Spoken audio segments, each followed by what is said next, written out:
₹2000 का नोट हो और एक हाथ में ₹2 का सिक्का हो, और अगर दोनों मेरे हाथ से गिर जाए, मुझे बताइए आवाज कौन करेगा, नोट या सिक्का? ऑफ कोर्स सिक्का। चिल्लर ही आवाज किया करते हैं। जब वैल्यू बढ़ जाती है तो ऐसी आवाजें नहीं होती। दैट मीन्स आप कनेक्ट कर सकते हैं अपनी लाइफ में। जो लोग आपको बार बार नेगेटिव बोलते हैं, कोसते हैं, समझ लीजिएगा वो चिल्लर है। तुम्हें अपना वैल्यू बढ़ाना है। क्रिकेट का खेल चल रहा हो, प्लेयर्स खेल रहे हैं और ऑडियंस चीयर अप कर रही है, चिल्ला रही है, शायद कई बार ताने भी मारती है, सुनाती भी है, आवाज तो करती ही रहती है। कोई भी खेल में आवाज कौन करता है? प्लेयर्स आवाज करते हैं कि ऑडियंस आवाज करती है?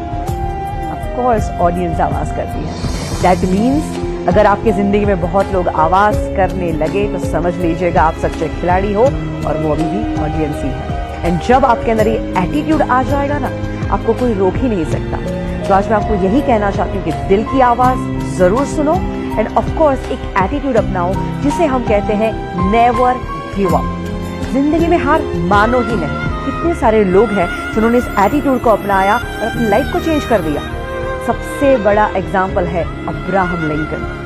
दोस्तों, उनकी जिंदगी से इतना इंस्पिरेशन मिलता है कि जो बंदा गरीबी में जन्म लेता है, इतनी तकलीफें भुगतता है, इतनी हद तक वो डिप्रेशन में चले गए थे कि कुछ समय तो उनके जीवन का ऐसा बीता कि अगर कहीं चाकू छुरियां हैं तो वो वहां से चले जाते थे, क्योंकि उनको ये डर था कि कभी मैं वो चाकू उठा के अपने आप को मार न दूं।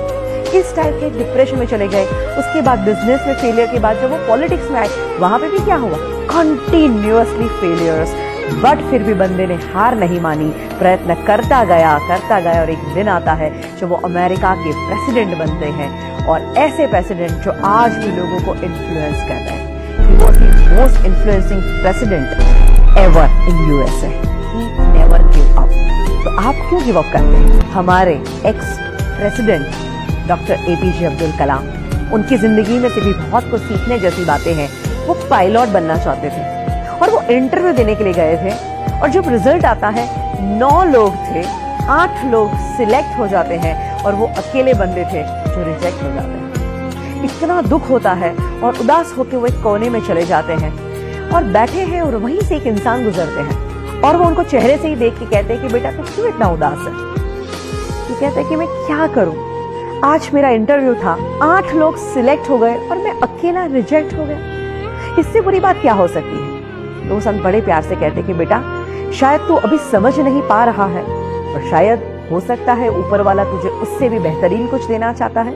You never give up. ये सलाह उनके मन में बैठ गई और उन्होंने सोचा कि मुझे हार नहीं मानी। उन्हें प्रयत्न करना शुरू कर दिया, और बाकी जो हुआ वो तो इतिहास आप जानते ही हैं। बड़ी घटना घटी जब उन्होंने as a president supersonic plane में ट्रैवल किया, और जब वो लैंड करते हैं वहां पे ढेर सारे पायलट थे जो उनको सैल्यूट कर रहे थे, उनको सलामी दे रहे थे, उनके पद को जो रिस्पेक्ट देते हैं। और सारे पायलट जब उनको सैल्यूट करते हैं तब उन्हें याद आता है कि अगर उस दिन मैं पायलट बन गया होता तो शायद आज का दिन मुझे नहीं मिलता।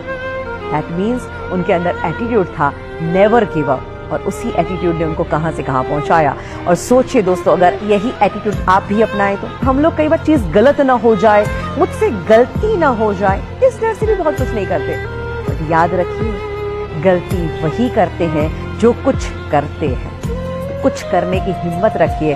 मेरे पास जब लोग सीखने को आते हैं, हम अपने सेमिनार लेते हैं, वर्कशॉप कंडक्ट करते हैं, और यही एटीट्यूड जब हम लोगों के अंदर जगाते हैं, हमने देखा है इतना ट्रांसफॉर्मेशन आता है। जिंदगी के वो माइनस फेज में चल रहे थे, और जब वो एटीट्यूड जिंदा हो जाता है और आज वो टॉप के शिखरों पे बैठे हुए हैं। Today is hard, tomorrow can be worst, but never give up, because the day after tomorrow will be the sunshine.